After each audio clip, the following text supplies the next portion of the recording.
Coming up next, people, we dive into one of the most interesting topics in the prison system: bad charges. Yeah, people, what happens when a guy comes through the prison system with bad charges? We're going to explain bad charges. We're going to ask these crazy questions, and I hope that I give y'all these crazy answers you crave. So, stay tuned, people. We're going to get into it.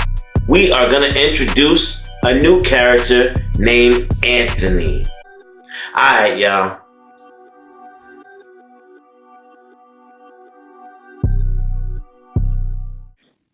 Alright, y'all. Let's get into it.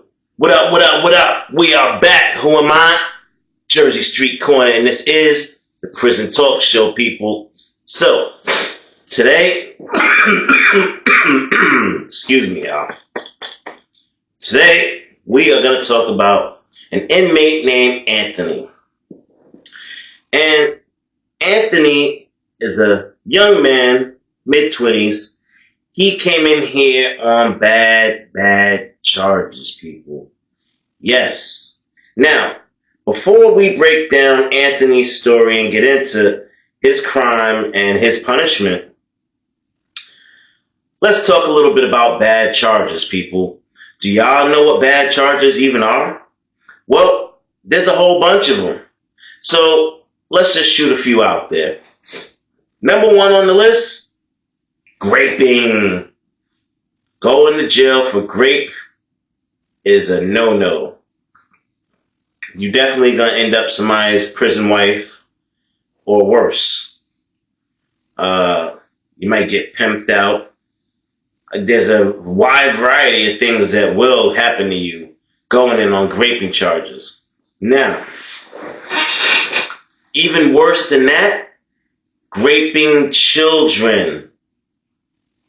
Sad to say it, homeboy, going in with charges like that, your life is on the line.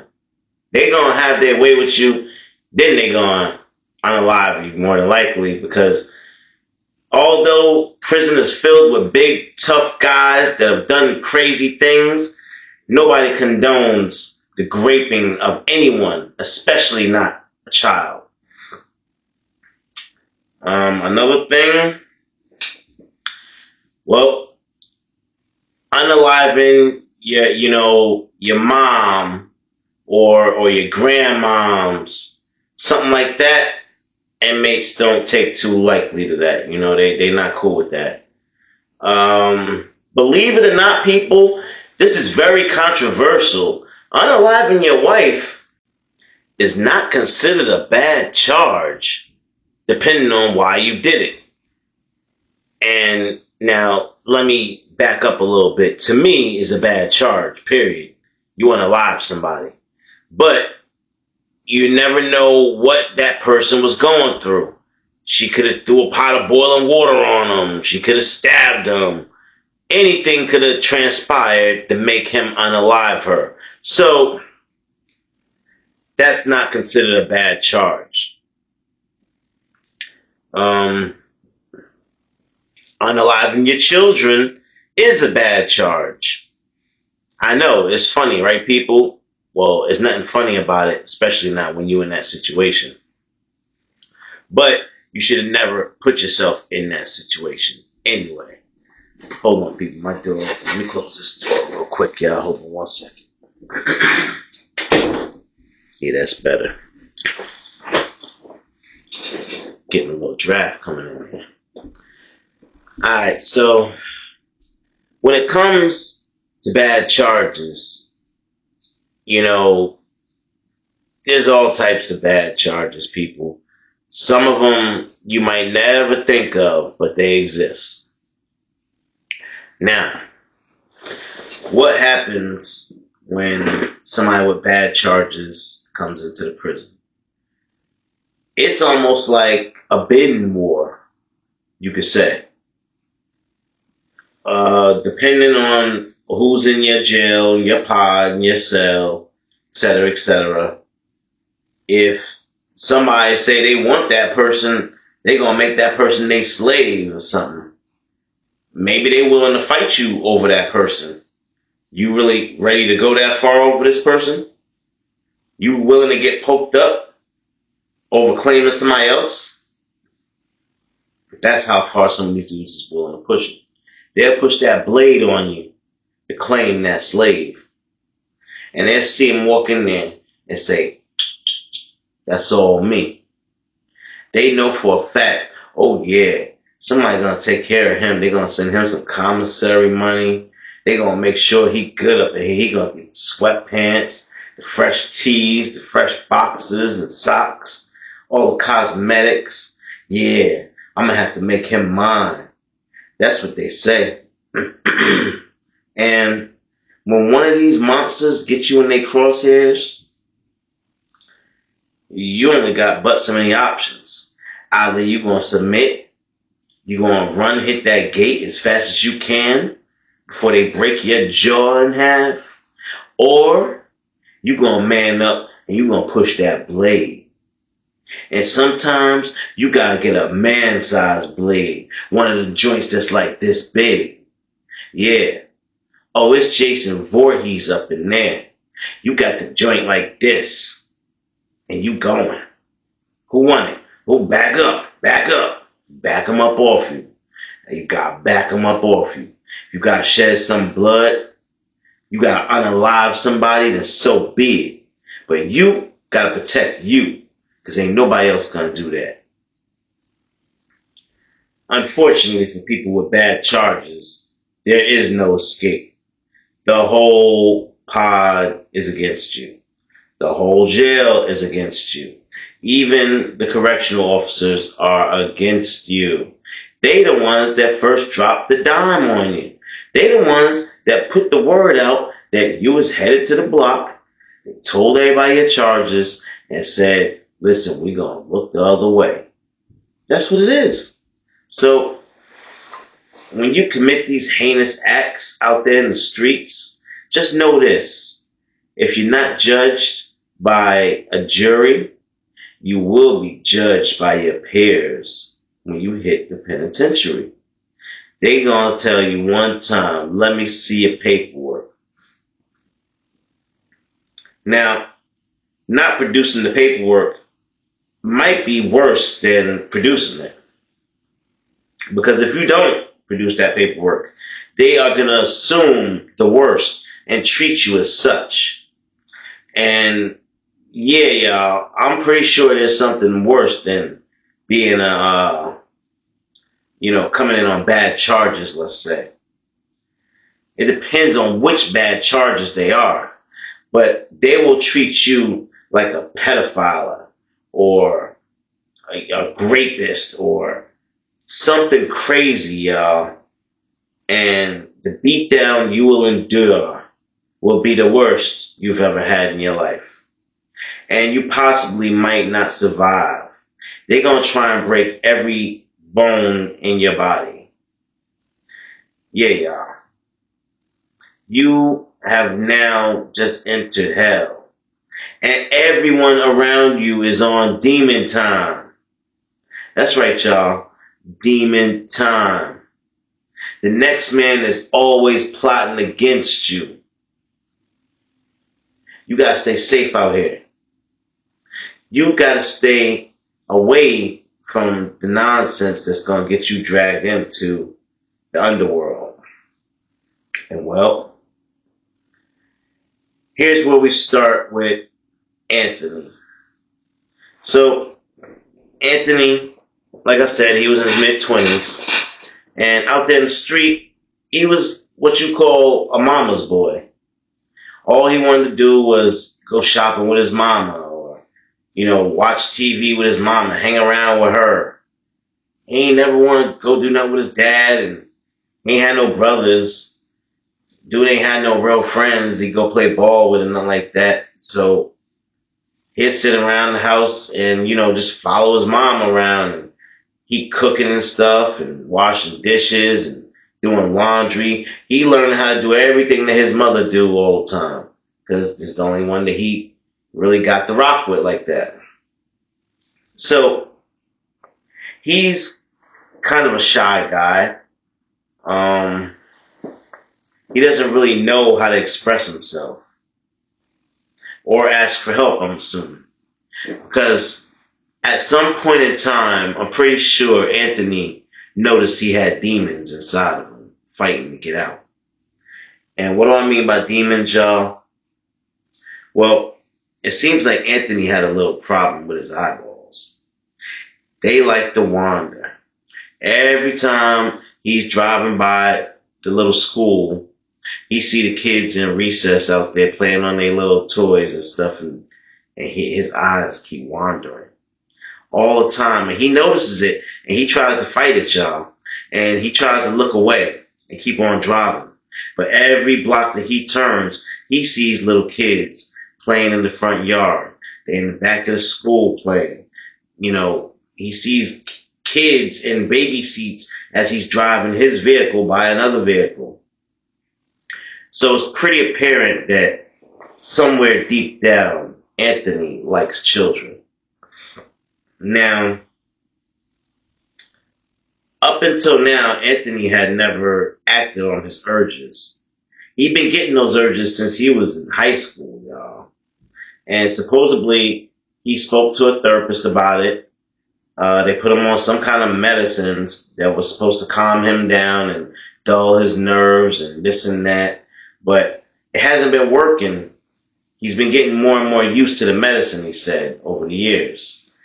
And, you know, he's just feels like a terrible person because he doesn't want to do these things that he's thinking about.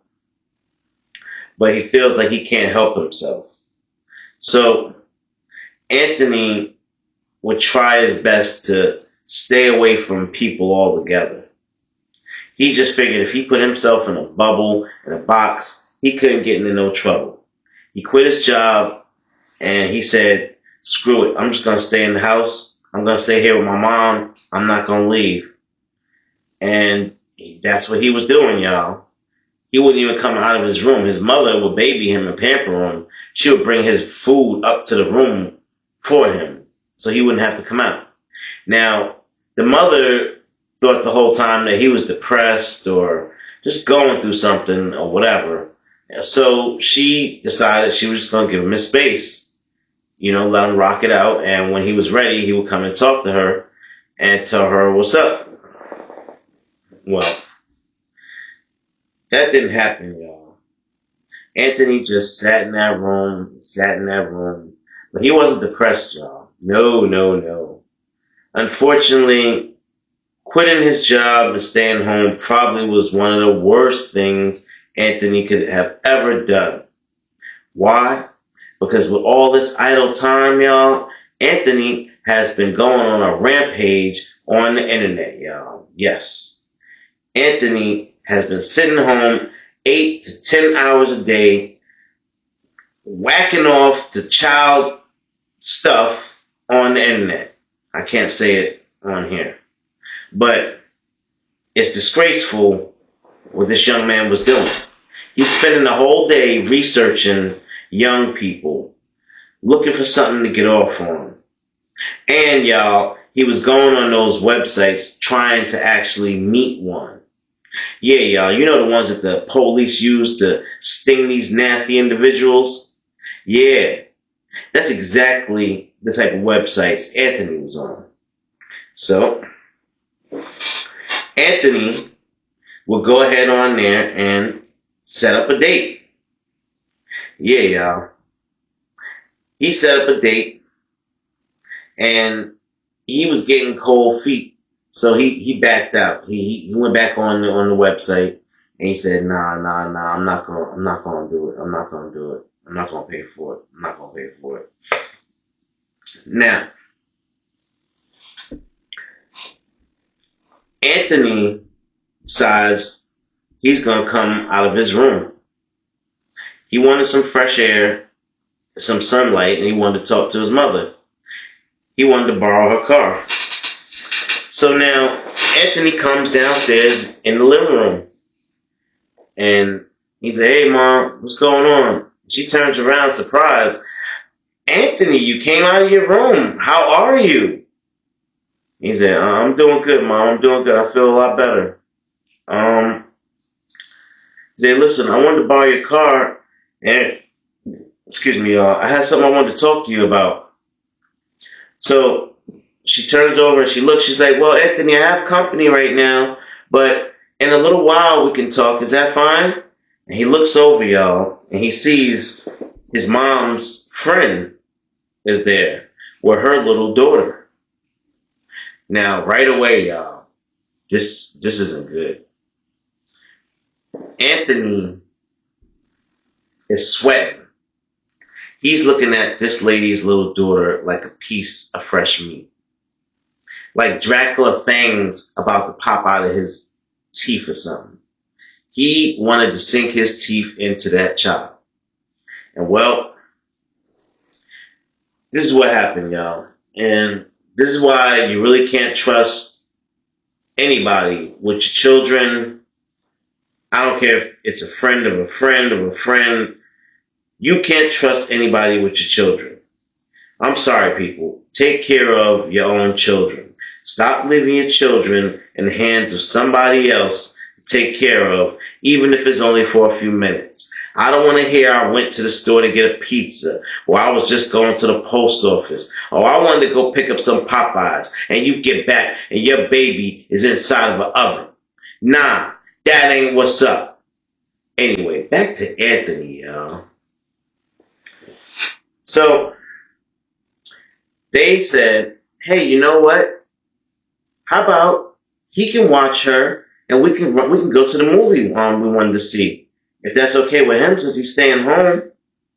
And the mother, she has no idea of these things that Anthony is going through. So she says, that's fine with me. How about you, Anthony?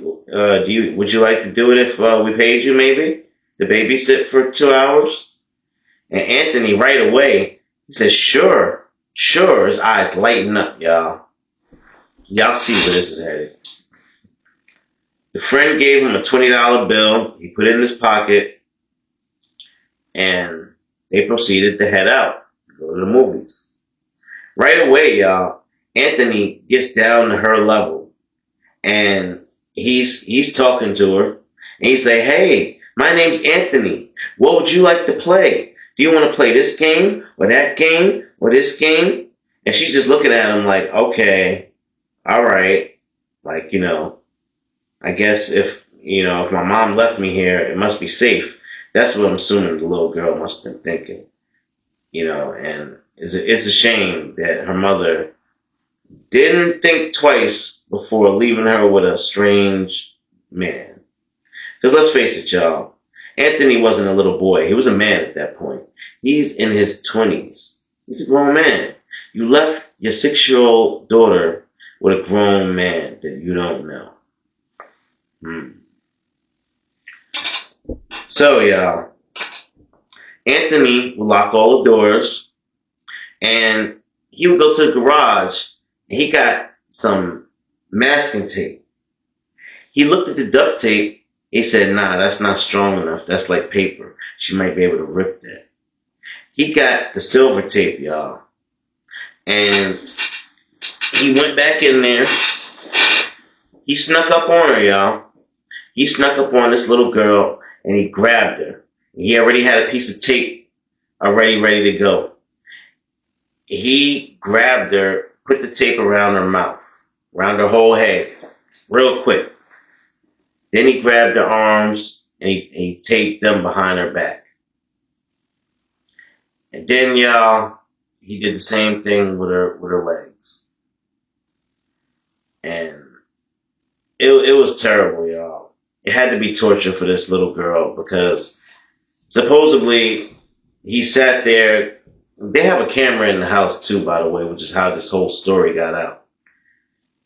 He sat there while the camera's watching him.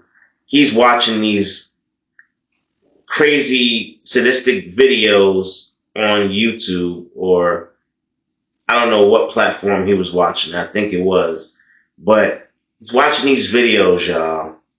And he's getting ready to do whatever he's going to do to the little girl. Now, because of the nature of this, the age, and how graphic it could be, I'm not going to in no way at all describe what he did to her, even though it is known because the camera put the whole story out there. And the CO spread the whole story in the prison to rile us all up. So, anyway, without getting too much into it, Anthony gets caught. He ends up in here with us, y'all. Now, immediately, they put Anthony in one of the worst pods in the prison. Anthony had been getting passed around, y'all. He'd go from one pod to the next, getting thrown on the gate, getting extorted, getting raped, getting beat up. Anthony, at the time that I met him, had 2 raccoon eyes. He had just got 2 of his front teeth knocked out. Anthony had just had a rib broke from getting stomped. And y'all, and this man was in a pamper. Yes, y'all. They did Anthony dirty. When I say prison is on demon time, I mean if you scared, get a dog, fam. Stay home if you scared. Because around here, it's like any given Sunday. You could get it, I could get it, anybody could get it. Stay on your P's and Q's and watch for them people all over your shoulder, behind your back. They can smell the fear. When you walk up in there, they can smell the fear leaking out of your pores. So if you scared, homeboy, you better find some way, some reason for you not to enter general population. Because when you get in there with the wolves, oh, it's game on. What you got on my 40, homie? Yeah. Make this phone call for me. I don't mean tomorrow. I mean right now. Make my phone call for me. I only got a few dollars left. Bam! I ain't at you all that. Make the phone call. Yeah, Anthony. Yeah, Anthony. What's your cash app, Anthony? I'm going to need $300 a week, Anthony, or we're going to pound your face out every single day. Am I making myself clear, Anthony? Yeah. Anthony ain't want no more smoke. Anthony would never, ever look at another child the same again. Why? Because they knocked his eye sockets loose, y'all. I mean, his marbles are spinning around in his head. Yeah. I don't even think Anthony will be the same again when and if he returns from prison. After his 7-year sentence is up, Anthony is either going to be a very, very broken man, a very sorry man, or he's just not going to make it out of prison. So, it's very sad when you hear things like this, because it sounds like to me Anthony could have been stopped way before it got that bad, but nobody helped him. Nobody saw the signs, and nobody helped him. Once you get to the prison systems, don't expect any help. They're not going to put you in a mental program or nothing like that. Once you leave that court and the judge rules you to go to prison and not a mental institution where you should be going because they don't want to spend the money, you're not going, it's a wrap. Prison is not going to help you. If you have mental problems, it's only going to make you worse. People are going to pick on you. People are going to rob you. People are going to beat you up and take advantage of you because they know you don't have the mind to take care of yourself and stand up for yourself. And people, that's one of the worst things that anybody has to deal with in prison is having a roommate that's mentally disabled. You can't sleep because you cannot trust a mentally disabled person. You can't sleep around them. You don't know if you're going to wake up and they got a blade to your neck, or they finna bang the TV on your head or something, or hit you with a lock just for the hell of it. Because they done wigged out up there in the bunk, got scared, had a bad dream, jumped out the bunk and think you the devil. So, yeah, y'all. I wish I could tell y'all there was a bright side of going to prison, but there's not. The only thing that prison will do is make a man out of most of you. Most boys become men in prison, where you got to stand up for yourself and fight for your rights and what you believe in, for your life, for your food, for your freedom. Yeah. Picture that, y'all. Fighting for your freedom in prison. Yeah, you locked up, but the little bit of freedom that you got can be snatched away from you if you scared. If you let somebody punk you in the same in your room all day. Yeah. You scared to hit the yard. You scared to come out the rec. You don't want to go to the mess hall because you scared of getting poked up in the alleyway, the cross alley. Yeah. So, if you take anything out of this, y'all, I want you to listen to me very, very close. Young men out here, I want you to think twice before you go out there touching these young women. Nowadays, you damn near need to get a written consent form because you can end your life, people. And when people see that paperwork, there's no talking.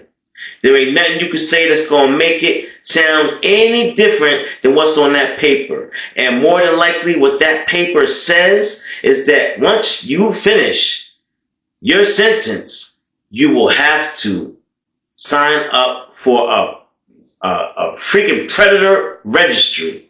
And if you have to sign up for that list, people, you're just not going to make it in prison.